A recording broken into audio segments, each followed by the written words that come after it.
activist, and I'm also a member of the Virginia Prison Justice Network Organizing Committee. And Joseph, we will both be co-hosting this, but we have a lot of speakers. And what we really advocate is for those incarcerated and the families of those incarcerated, okay? That's the voices that you're going to be hearing today, because we are seeking justice.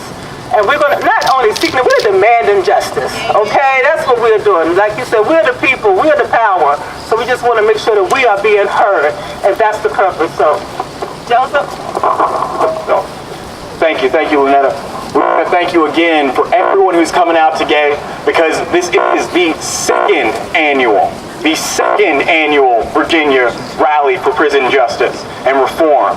We were here last year. Many of you were probably here as well. I know I was. We were up here, and we want to make sure that we're building this, that we're continuing to encourage that kind of growth, that this is not something that simply stops today, that after last year's rally, we had 3 separate speakouts in which prisoners were able to come out, and family members affected by the prison system were able to come out and speak. And as a result of that, we were able to build on this, that we're able to come back here again this year and demand actual change through bills that are up front in front of our legislature this year. And that's what we're here to do. That's what we're here to do, and to continue to build on, to continue to talk about, and bring awareness and attention to all of those factors. And so we're going to be talking about that. We're going to be making sure that everybody gets the chance to have their statement read. We have a lot of prisoners who are counting on us. A lot of people who are behind bars right now, who need to see that we are there for them. They need to be able to be heard, and they need to know that we are going to be there in committee meetings, in supporting bills, and making sure that we're demanding from our legislators the proper amount of respect and the change that is essential, that is necessary for us to have a proper system that does not just demonize people and remove them and then expect us to just go away and not think about it ever again. So we're going to be talking about a lot of that. We're going to go ahead and get started. The first ask is Kimberly Snodgrass, and we need you up front, who is our timekeeper, because again, we do have so many that we want to make sure are heard, so we want to make sure that we adhere to the time that's been allowed to each person. If Kim is not here, then we need to have a timekeeper. So for the steering committee for the Virginia Prison Justice Network, have been hard at work getting everything together. Margaret Breslau, who is also the co-host for last year's rally, she has a statement that she wanted to have read. She's unable to make it due to the snow that's happening out in Blacksburg, but we do want to make sure that her statement is read, because she has some words to say to everyone. And if we could, because we have a little bit of a weaker sound system right now, y'all can hear the crackles in it, if we could have everyone as much as possible to move on to the grass here, that way we can have that sound directed towards y'all. We don't want anybody missing out. All right. But thank you. I believe that, Lynetta, you're reading Margaret's statement, correct? I am. Yes, thank you. Okay. Margaret Breslau, she's out of Blacksburg, and she's the chair for the Coalition for Justice and the co-founder for the Virginia Prison Justice Network. She's stating, "I am sorry I can't be at the rally today, but we send greetings to everyone from the Coalition for Justice. I want to thank the Virginia Defenders for Freedom, Justice, and Equality for doing the hard work of organizing the rally. They always do a great job. I also want to thank everyone attending, because anyone who has written to a prisoner, advocated for a prisoner, or held a prisoner in their thought is doing rehabilitative work. Today, we insist that our legislators pass long overdue reform in our criminal justice system. It is shameful that we have to still fight for parole, for ending solitary confinement, juvenile detention, abusive immigrant roundup and detention, and unjust sentencing. We are also asking that our legislators be responsive to prisoners. They write and they rarely get an answer. Dear legislators, remember that for every prisoner who writes, there is a family member, friend, or advocate behind them, and your silence speaks volumes. When prisoners write about medical neglect, the overuse of segregation, brown drinking water, black mold, trauma, retaliatory abuse and harassment, to name a few grievances, pay attention, take action, and respond. We urge you to listen to their stories and take them seriously. True, they can't vote, but we can. Every day, our organizations get letters from prisoners.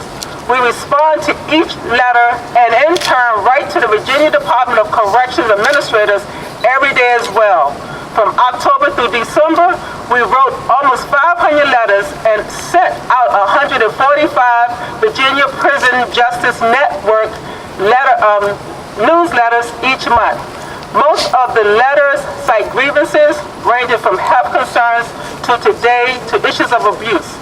Many ask questions about legislation. Some just want to share their ideas on reform and rehabilitation. Many send posts for the blogs we manage. I urge all of you to take the small amount of time it takes to read a blog and and write a comment. And in doing so, prisoners are no longer rendered silent. When you comment, they are heard. I send them every and each comment that you send, and they treat them as gifts. They really do. Being part of the Virginia Prison Network makes our work a lot easier.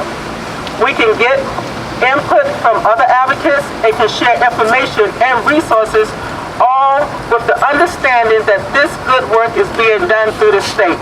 This means that everyone can be involved. This means that no one has to work in isolation. When we organize and mobilize, we are stronger. I've learned so much from my network and partners, and this makes me more effective as an advocate. I am happy to say, through our efforts, many prisoners have gotten the help that they needed. Prisoners always write to us to thank us for putting out the newsletter, as it provides the information they need to understand what is going on with our legislators. We also provide articles on history, culture, and healthcare.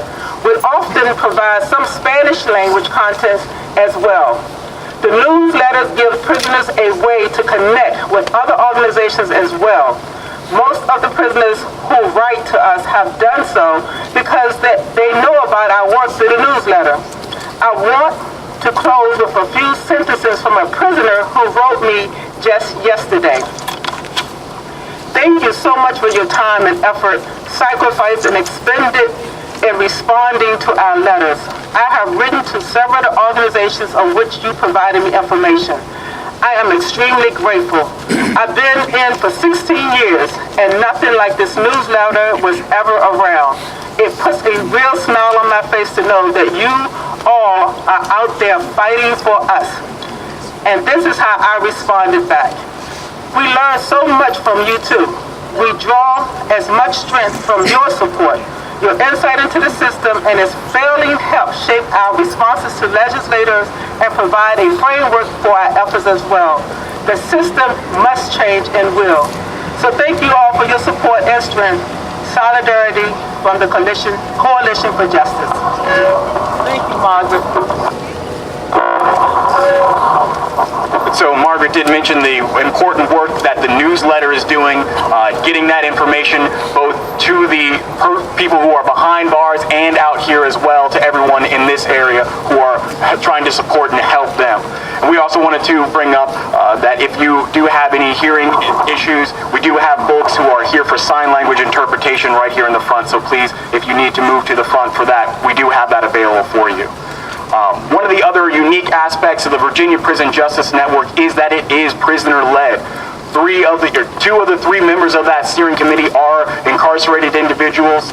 The next statement that I will be reading from is from Ascari Donzo, who is currently incarcerated at Red Onion. He is one of the principal organizers and a member of the steering committee for the Virginia Prison Justice Network. It's a privilege to be able to speak to so many people today. All of you listening to us prisoners today are giving me and my comrades in Virginia's prison justice system a voice. You allow us to be heard. Without you, we are nothing more than voices crying out in the wilderness. So thank you for seeing our struggle, hearing our voices, and feeling our spirits in this moment. You have given all of us life.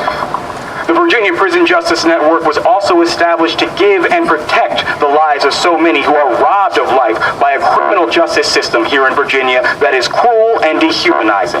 Virginia's current criminal model has its roots in the mid-90s tough-on-crime philosophy, which espouses the indiscriminate disposal of human beings who are viewed as useless, unimportant, and irredeemable.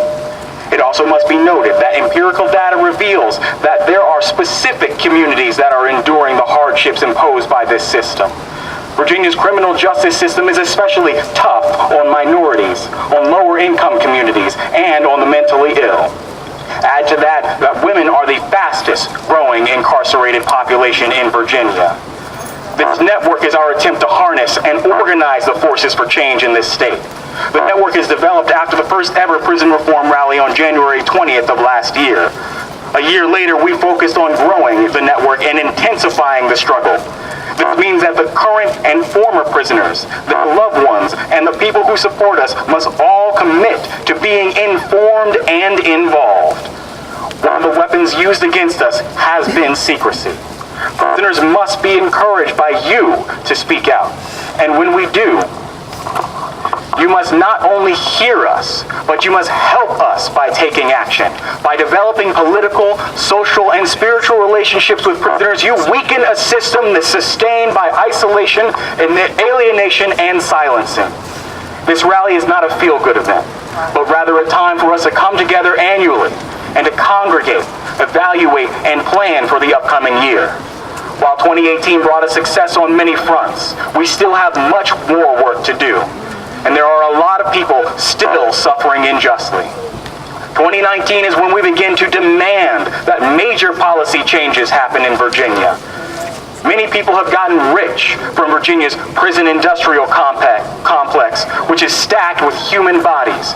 And we know that where there are large profits, there is also dark money financing the political campaigns of venal politicians who create policy to protect the profiteering. So we must be conscious that there is opposition to us, meaning that we can't sit back and expect change to just happen. Change must be produced, and every single one of us must participate in its production. With commitment, education, solidarity, and most importantly, love, we will occupy and liberate oppressive spaces. Thank you, Ascari Donzo, Red Onion.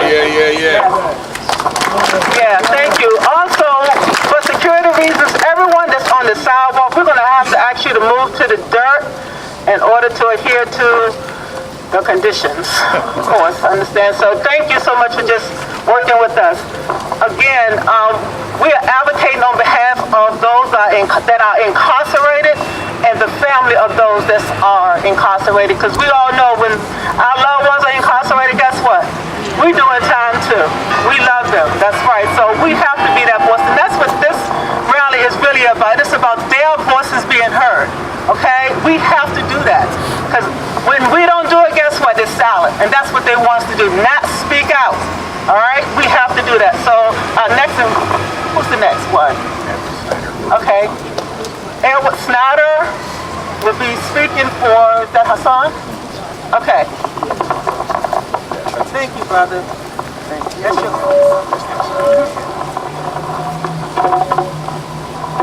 Good evening, everybody. I'm speaking this evening on behalf of my son, Hassan Shabazz Allah.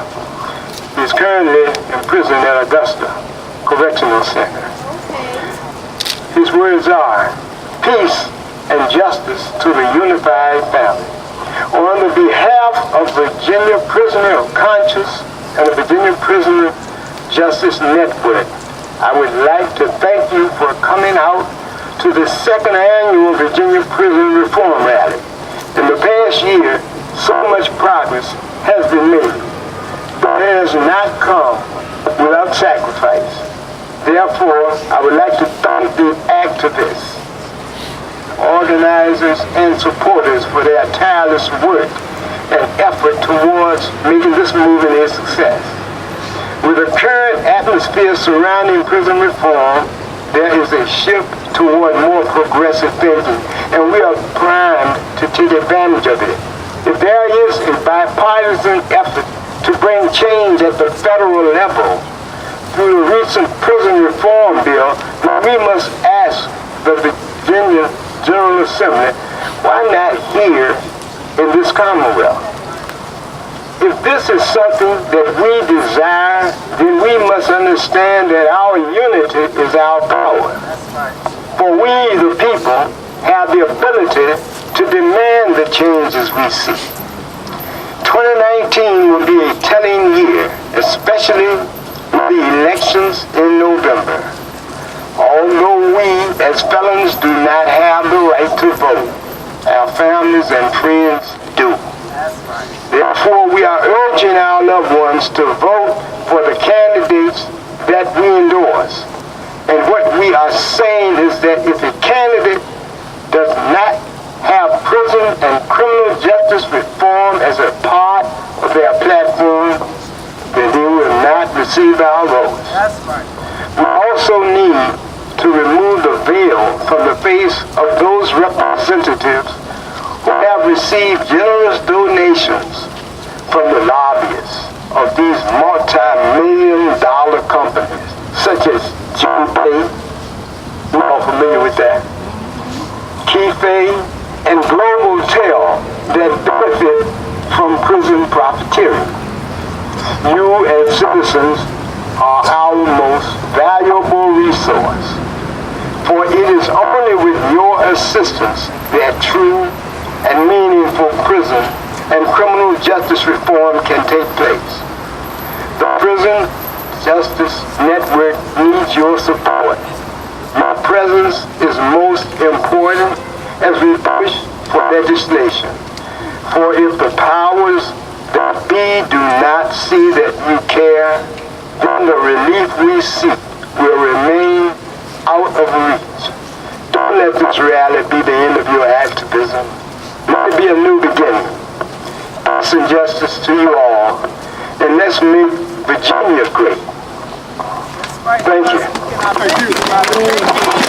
Okay, right now we're going to ask Miss Lily Kennedy Branch. Why do I call you Kennedy Branch? Branch Kennedy. All right. Executive Director for Resource Information Help for the Disadvantaged and Disenfranchised. Thank you so much. Okay, you can just introduce yourself. Hello everybody. Greetings first, okay? First and foremost, I want to send peace and blessings to all Virginia prisoners. No, not all Virginia prisoners. All those that are incarcerated. Remind them that their health is their wealth. They need to make it their mentally, physically, spiritually, and religiously a daily priority. Because when we get out, and when they get out, and they will be getting out, we want them to be in the best of health. So please remind them. I don't care what they do every day, make sure they take care of their health.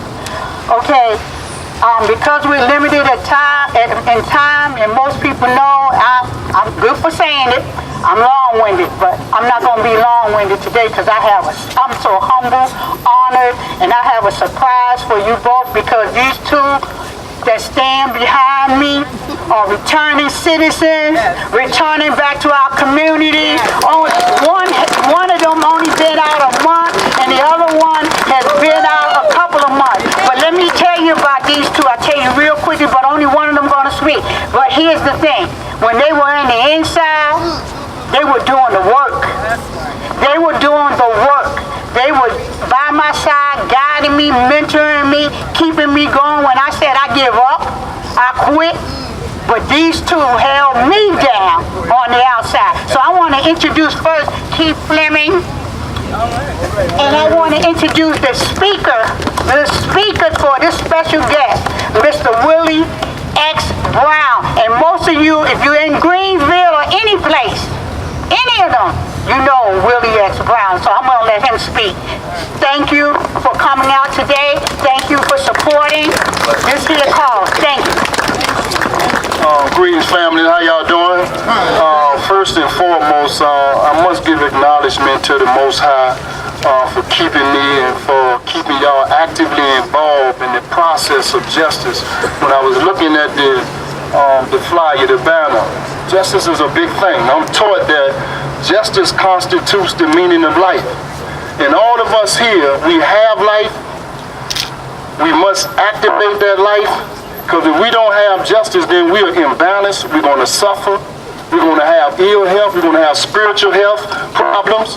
And the guys that's in the prison right now, they suffering because justice is greatly deprived of them. And if you don't have a spiritual mind that would allow you to resist that type of oppression, then you will become what the institution wants you to become. And that when you come back out in free society, or when we come back out in free society, we can't be a productive and an asset to our community. And those who have been fighting over the years, and I want to thank Ms.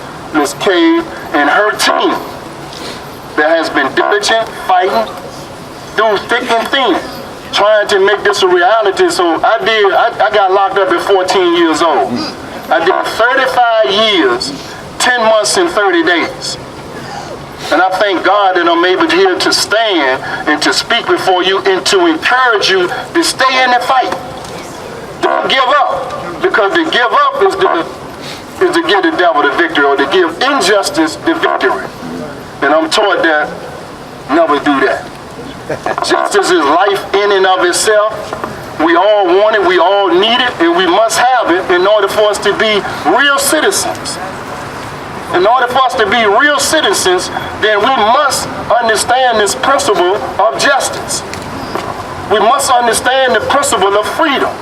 We must understand the principle of equality. And for some reason, some people really don't understand what that means. So we got to be committed to this process, but to be committed is to be committed to life, is to be committed to our development and our protection as a community. So I thank y'all so much for hearing us out. Support all of the organizations. Shouldn't be no division. There shouldn't be no division. In the General Assembly bill, support all of them, because they're in the way of trying to help us. And for those who have been fighting over the years, Ms. K got the handouts.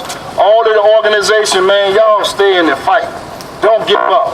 And I think that, if you say you're a champion, then you need an opponent, so we know we got an opponent. So look, train up and stay trained up, and keep your spirit up.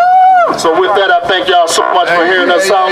This is my brother that's locked down. Thank you, brother. Thank you so much. That's why we are fighting. I'm going to pull off these bills. Exactly. If you don't have one list, the bills are over here. Queen has them over there. If you have for all of the bills that we're supporting. All of us supporting, not just RIAC, Richmond, Because that's what this is all about. of the different organizations. Making sure that we get into the General Assembly. Okay. Thank you, brother. See, this is what we are fighting, okay? He just spoke for a lot of all the brothers that's incarcerated. We need Miss ACLU is Anna. Okay. Thank you for being here today. Thank you. I am honored to be speaking here and with the wonderful speakers that just spoke before me. My name is Ashna Khanna, and I'm the Legislative Director for the ACLU of Virginia. I'm going to talk about two huge priorities: ending solitary confinement and pretrial justice that is happening in the General Assembly now, right over there. Solitary confinement is the isolation of a person in jail or prison for 22 to 24 hours. And this is completely unregulated and unreported in the state of Virginia. It is not part of anyone's criminal sentence. People are placed in solitary confinement based on administrative recommendations, often without due process. There are no rules of who will be put in, no consideration of people with mental illness, physical disabilities, if you're pregnant, if you're a juvenile, or if you're elderly. And some people are placed in solitary for their own protection, based on certain types of convictions or because they identify or are perceived to be LGBTQ.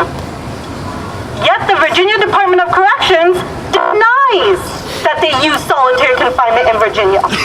We must have accurate data now on this inhumane practice. House Bill 1642, Delegate Patrick Hope, and Senate Bill 1085 and Senate Bill 1140 is what is going to get us there. They're going to really get them to say why are people in solitary confinement, who they are, and bring data and awareness to the public and the governor and the legislators of Virginia. We cannot allow people to be secretly locked up in inhumane, torturous conditions in our prisons. It is time to end this now. We also have a legal case case on behalf of Mr.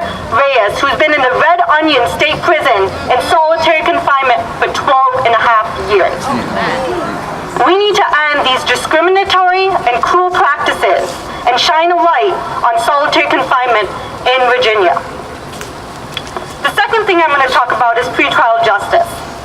60% of women in jail in America, mostly whom are primary caregivers, have not been convicted of a crime. On any given night, 46% of people in Virginia's jails aren't there because they were convicted of a crime. Between 1978 and 2013, our pretrial detention population has tripled. Virginia's pretrial incarceration rate remains higher than the national average. We need to end wealth-based detention and eliminate the racial disparities that currently exist in our criminal justice system. The harms of pretrial detention are unequivocal. People lose their jobs, their families, custody over their families while detained. It only takes up to 3 days for that to happen. People also forfeit their rights to trial when pleading guilty in exchange for release. Statistics show that we all know that poor people and people of color are disproportionately affected by the bail system. Unnecessary pretrial detention ruins lives. Defendants often face an impossible choice. Sit in jail as your case is going on, pay a non-refundable fee to the bonds company, or plead guilty even if you weren't guilty in the first place just to go home. In Virginia, we need to better understand our criminal justice system in order to propose effective and sustainable change. So that's what we're doing. We're having Delegate Carol Foy and Senator McClellan to put in a pretrial transparency bill just to know who's in there, why, and look at socioeconomic and race, because we know those factors exist. We, along with a whole bunch of other organizations in Virginia, are working towards this. We need change, and we need it now. Thank you for allowing me the opportunity to speak in front of you all. The energy out here is phenomenal and contagious. We need that same energy right there. Let's demand justice. Let's be heard. We believe in people, not prisons.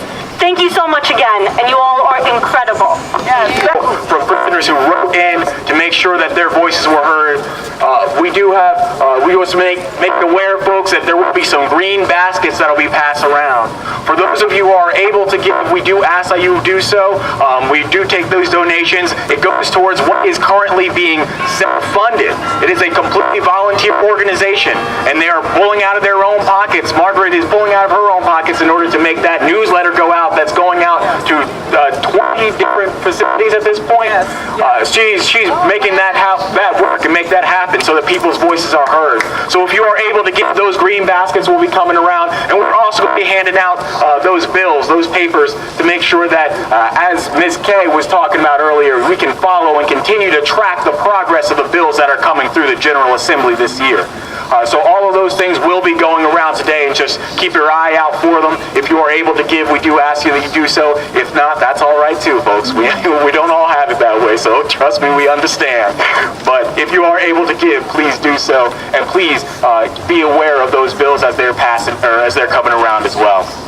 We're going to get into our next statements here. Lynetta is going to be reading from Chanel Burnett from Fluvanna. Yes, she says, in order to attack mass incarceration, we must first discover its origin. The first step in solving a problem is recognizing that there is one. Unrecognizable to many is the way poverty and mass incarceration go hand in hand. What does that mother do when she cannot afford to feed her children? When the job she has does not pay enough to cover the monthly expenses, what does she do? Which is more important, the roof over a family's head, the food in that refrigerator, or the clothes on their back? To me, the important part is the fact that no parent should ever be forced to choose. Each is an essential element and a necessity. When people feel they don't have an option, the act is that when they find themselves in these situations after being forced to do something, it's not like Donald Trump. They are not like Donald Trump and others like in the upper class who would never dream of having to do this. Again, this is from Shanae Burnett. She's in Fluvanna Women's Prison, and again, women are one of the most underserved that's incarcerated. It's unfortunate. It's just ridiculous. But I'm glad that you're hearing it from their mouths. And there's one other one. I'd rather read this one right now, because I know our time is short. But when I read this, and to think that we are living right here in Virginia, can you lift this one up for me? In Virginia, and to have a young lady give this experience. She said, and her name is Jay Blake. She's also out of Fluvanna. If you ever experienced the misfortune of being a woman sentenced to the Virginia Department of Correction, I hope you don't have to use the bathroom. While every male offender housed in a cell in the Virginia Department of Correction has a toilet in their cell, women are not afforded the same living conditions as our male counterparts in general population. There are no toilets in our cell. Effective August the 9th, 2016, the former Fluvanna warden, Tammy Brown, issued a memo to all staff and offenders stating that the practice of locking offenders in their cells will come to an end to allow us to have access on a as-need basis. This memo did not come from the kindness of the warden's heart.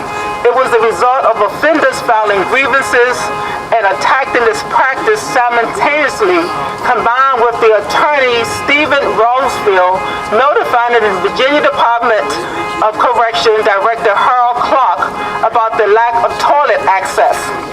Recently, Housing Unit 6 at the Fluvanna Correctional Women's Center has gone back to the practice of locking offenders in their cells, despite the fact that our current warden, Eric Edridge, knows this is not supposed to happen. This is inhumane practice, and it's also begun at the Virginia Correctional Center for Women in Goochland. If you take diuretics, laxatives, or have a digestive disorder like me, toilet access on an as-need basis is critical. It is basic human need that is being wholly disregarded. When locked in our cells, you have an intercom system that is to be used to communicate with staff. You press a button and ask the officer on duty to let you out of your cell to use the bathroom. More often than not, no matter how many times you press that button, they don't respond. If they do, it is with statements such as pee in your cup, or my personal favorite, use the trash bag.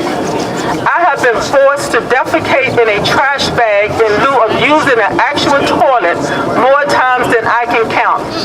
It has been the most degrading, humiliating, and dehumanizing experience of my life.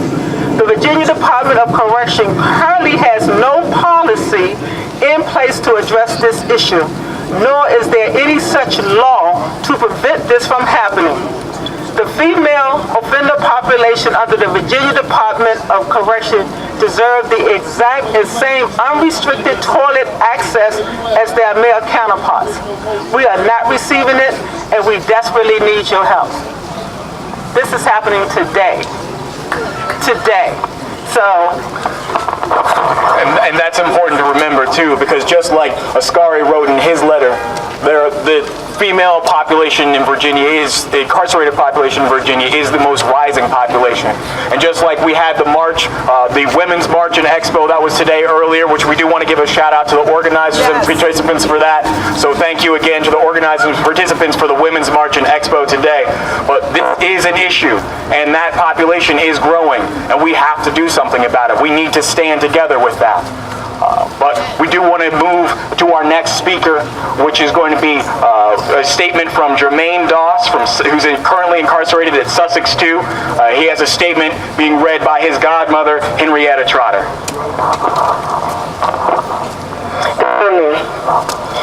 I'm the godmother of Jermaine Doss.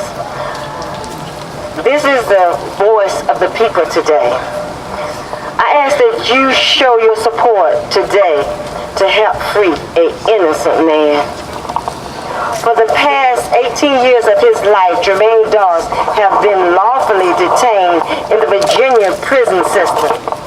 He is an innocent man who was convicted and sentenced to life and 38 years of imprisonment. To show your support, we ask that you please reach out by emailing Governor Norton and send letters of support. We also ask that you take this opportunity to sign our petitions or donate to the GoFundMe page set up to help pay for Mr. Dawes' defense. Dawes was charged with the crime of capital murder for hire.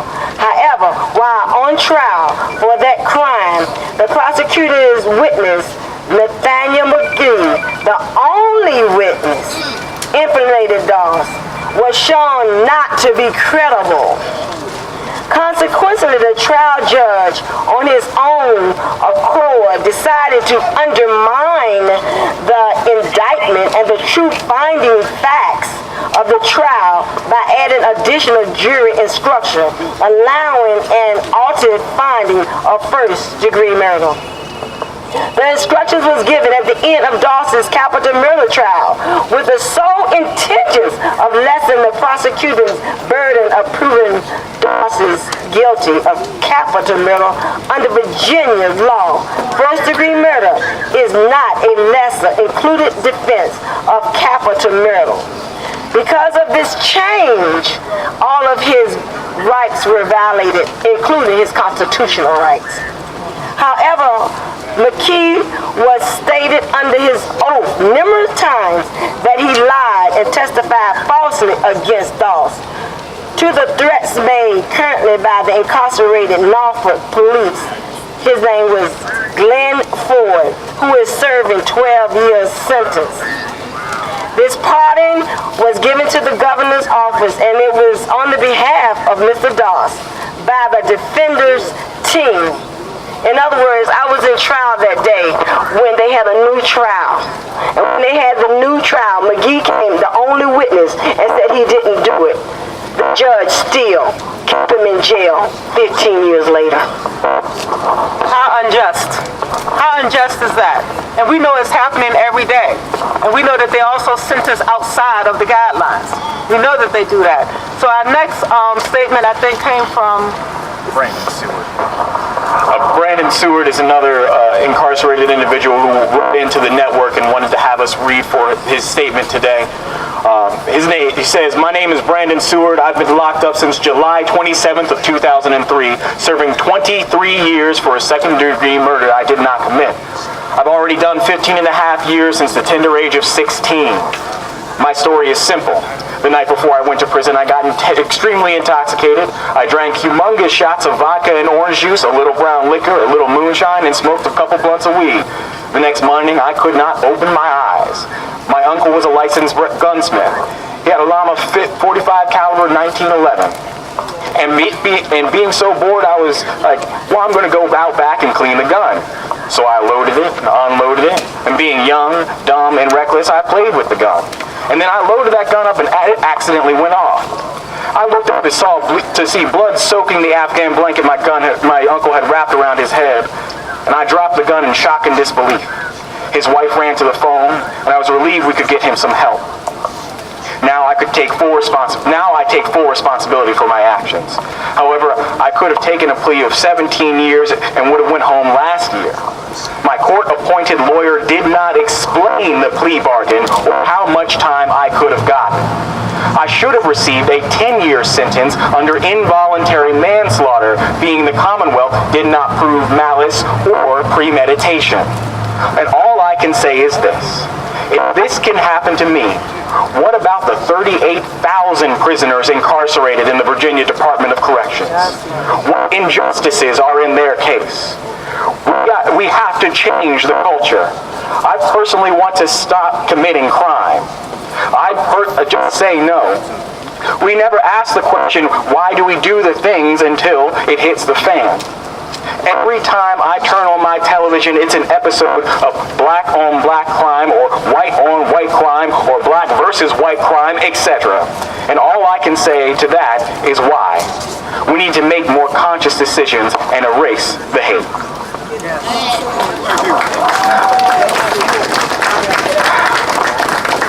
Just speechless, truly speechless, but I think it's important that you hear from the mouths of those that are incarcerated. This came to us by an anonymous person. She's also in Fluvanna. She said many women who never had a child before aren't much aware that following the birth of your newborn is a time when most women go through the most emotional, physical, and mental changes.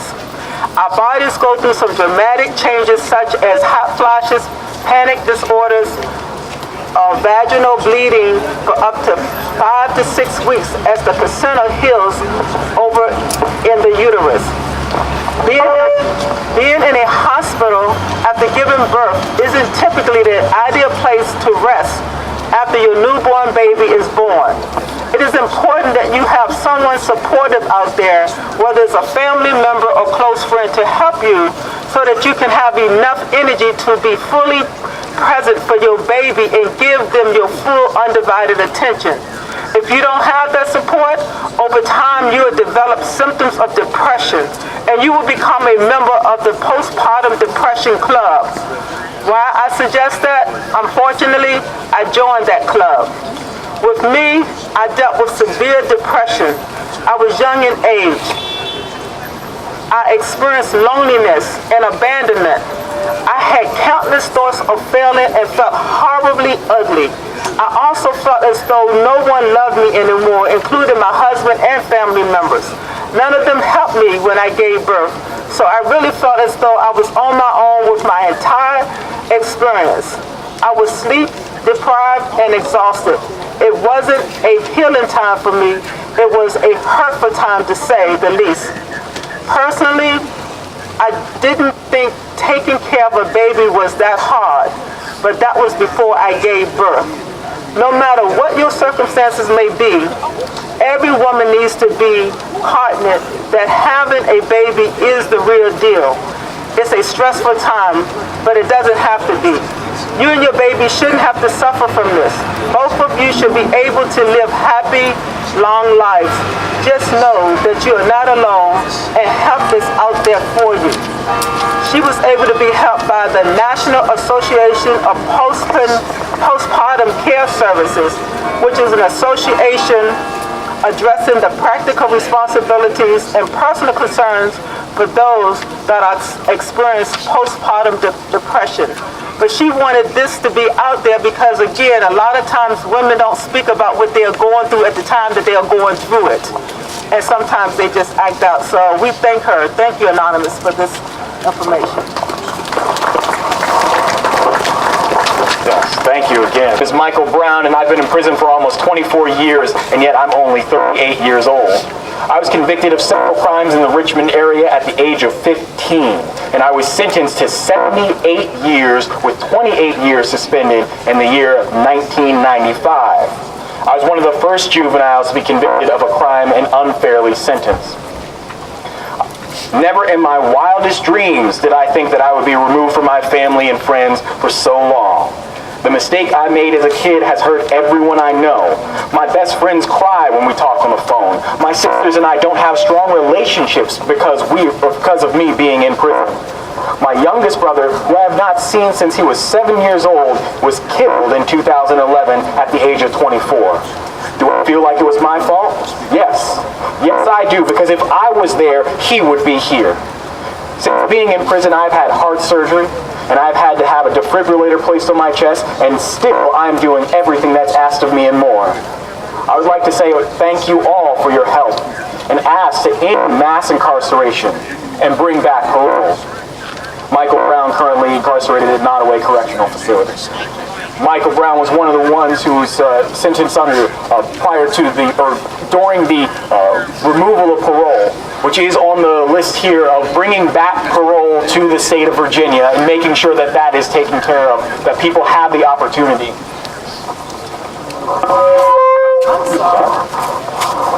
Also going to move on to that next one from Terrence in the same facility at Nottoway. Terrence says, I am happy and honored to have this opportunity and hope my words will not fall on deaf ears. If the focus is prison reform, second chances, and rehabilitation. As a 55-year-old man, I take full responsibility for my actions and express tremendous remorse for the act that cost someone their life. After serving 35 years in prison, I have grown and matured.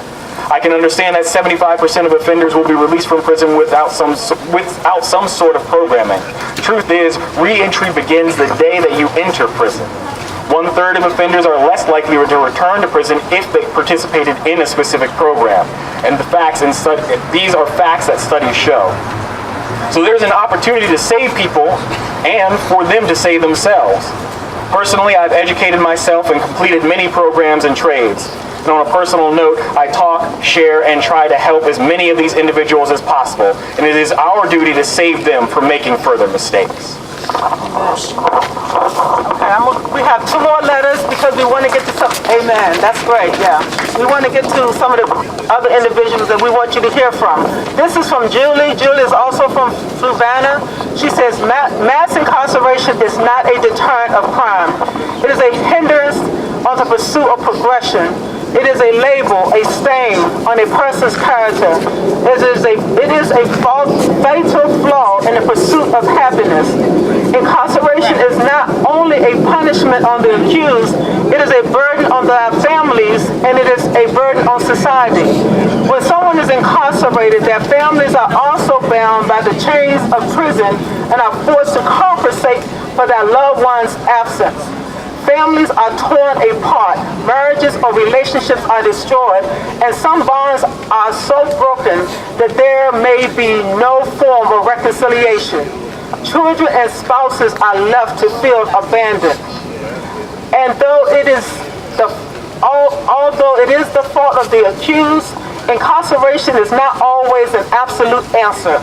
Even more, the financial strain incarceration plays on a family is detrimental to the health and the stability of its bond. In essence, families do time along with the accused.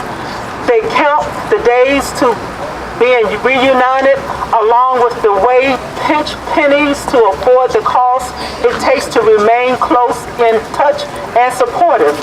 Legislation only sees dollar signs of profit, where the accused and their family only see dollar signs of loss and a future of despair. It is time for a change for both the valid and the non-valid sides of the penal system. The system is broken. The answer cannot be absolute as locking a person up and throwing away the key. Change is infinite, and so must be the legal justice system to be able to address as well as to treat each problem that arises. But mass incarceration is not a catch-all solution. Each individual has a different need that needs to be addressed, not looked over like a week-old produce. The future seems dark with the possibility of more of our citizens and loved ones behind the wall instead of outside of it. Who then will be the support system when there is finally no one left? There must be a better way to both impose punishment for behavior, yet sustain a healthy and equal society. We want to thank Julie. That came from Julie. Okay, well. Okay, right now we're going to hear from Rise from Youth. He's going to be speaking on behalf of... How you doing, family? Everybody good? My name is James Braxton. I am the Strategic Engagement Director for Rise for Youth. But today, I'm speaking to you as someone who was formerly incarcerated. So I want to share with you my experience. I'm from Hampton City. And in 2005, me and 3 other young men were arrested for attempted robbery, possession of a sawed-off shotgun, use of a firearm, so on and so on. The circumstances that led to our decision that day was the fact that when I graduated high school barely, I didn't have a plan. I didn't know what I was going to do. I didn't have the right mentorship or the right support system. So based on the environment that I grew up in, when my back was against the wall, I did what I knew. And what I knew from my learned behavior was how to sell drugs and how to stick people up. So what I realized was when I got inside, and I'll share this quick story with you, When I first entered the system, I was handed a bucket, and the bucket consisted of 2 little bars of soap, a small toothbrush, a small container of toothpaste. Once you run out of that stuff, you're out, unless somebody's put money on your books. So what happened with me was, my stuff ran out, and I was already in there for about 2 months at this point in Hampton City Max. I didn't have any money to buy anything, but the one time my mom put money on my books, it was about $20, and I remember when I got that $20, I went crazy. I'm buying chips, I'm buying soap, I'm buying lotion, I feel like I'm on top of the world. The time that they come around to deliver our commissary, right, after everything that I ordered, now everything I was looking forward to so I could survive for as long as I was going to be there, they handed me 1 bar of soap, and I spazzed out because I didn't understand what was going on, and I tried to tell them, but nobody talked to me. Just like when I entered the system, nobody asked me why I made the decisions I made. Nobody asked me what my conditions was, what my environment was, what led to me making these decisions. So fast forward, that didn't work out. I didn't get anything from my commissary. What I realized when I left jail, I left jail with a bill. They handed me a bill, and that's when I realized I wasn't there to be rehabilitated. I was there because this is business.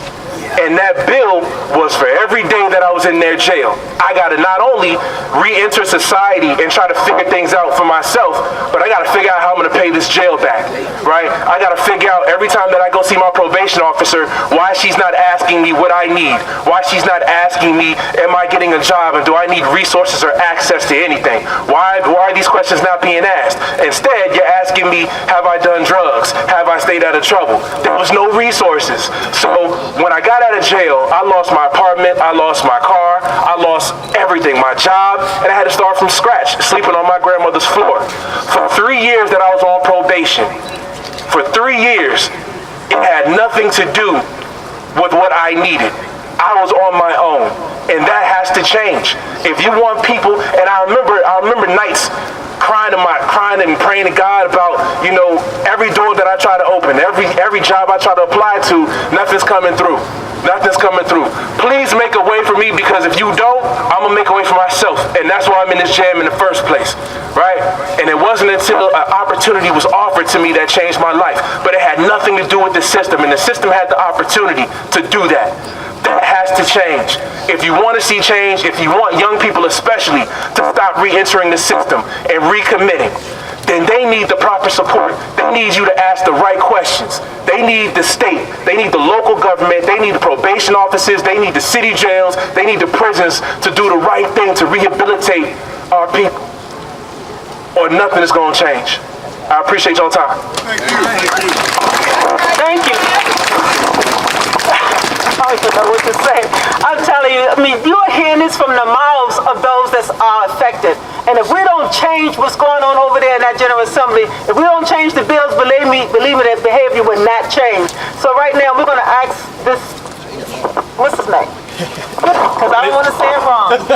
Well, this is Shah. He's coming back from us. He's one of our returning members, coming back from just having left a little while ago. So welcome him back, and we'll hope we get him the mic so he can speak on his specific case here. Thank y'all. How y'all doing?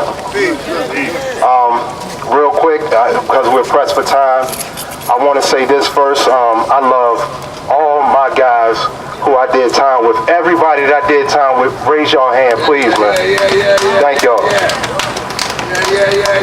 All of those guys, they were either my contemporaries, meaning we came up in the sand lot together, or they were some of my elders, and they're the reasons why that I'm here, and also the reason why I want to continue in the way of this fight. I want to say something real quick. We, as a people, we have forgotten a recurring fact in history, and that is powerful people. We have to recognize we're in the seat of power in this state, right here in the Capitol. That's right, so Powerful people never apologize for the actions that they take to remain in power. We will take a giant step forward when we realize this, and that is powerful people never teach powerless people how to take their power away from them. that's right. It is simply not in their best interest to do so. So by us coming together, this is a coalition of power. We have to network with one another. We have to talk with one another. We have to get past superficial color lines. We have to get past superficial social lines. We have to get past superficial cultural lines. Because if at any point in time a change is going to take place, it's not going to be monolithic. It's not going to be one-dimensional. It has to be hit from all angles. That guy there, he's at Powhatan. I agree wholeheartedly with that sign that you have on. I bear witness to the visitation policies. I just left 3 months ago after doing 24 years. I still look relatively young. I still have some energy and some strength in my body to continue this fight. And so long as I'm here, y'all can best believe that I'm going to do so. I appreciate everybody for coming out. I just want us to understand that prison reform is absolutely needed. We have to understand that it was slaves that threw the first brick at this building right here. That's right. It was slaves that threw the first brick at that building right there. So slavery, in some form or fashion, systemic indentured servitude, in some form or fashion, has always been at the root of this state. So prison is nothing but that in this day and time. Yes, sir. That's right. And the same people that fought against that back then are the same souls of people that are here right now. And I appreciate everybody. Thank you all.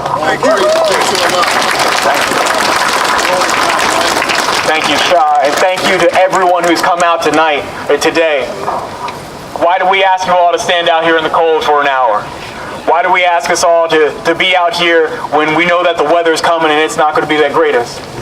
Well, that's because of stories and messages and statements that were read today, of the tales that were reheard today, and every opportunity that we have to actually make a change and make a difference. So we have those papers that have gone around, we have the flyers that were going around, and it very specifically asks 3 things that we can do right now, today, and going forward. 1, we've got a meeting after this. Wesley Memorial United Methodist Church is going to be having a meeting in which we'll have the opportunity to discuss promoting the bills that are going through the General Assembly. If you would like to join in that, please go ahead, ask us for the flyer so we can get you the address, we can get you up there, we can get you all involved in that discussion. And so we can have as many people involved in that. And guess what, y'all? That's going to be inside, so you don't have to stand out in the cold this time. And also, let me just add, because again, we also wanted to be able to hear from the families of those that are incarcerated, because again, this is a network. Again, they only gave us an hour, and I think we did good in that time. So please come over to the church, and please stay involved, and please sign up, and please take these bills and call and advocate on behalf of your loved ones, our community. When we speak up, we make things happen. So again, thank you all so much. All right, thank you.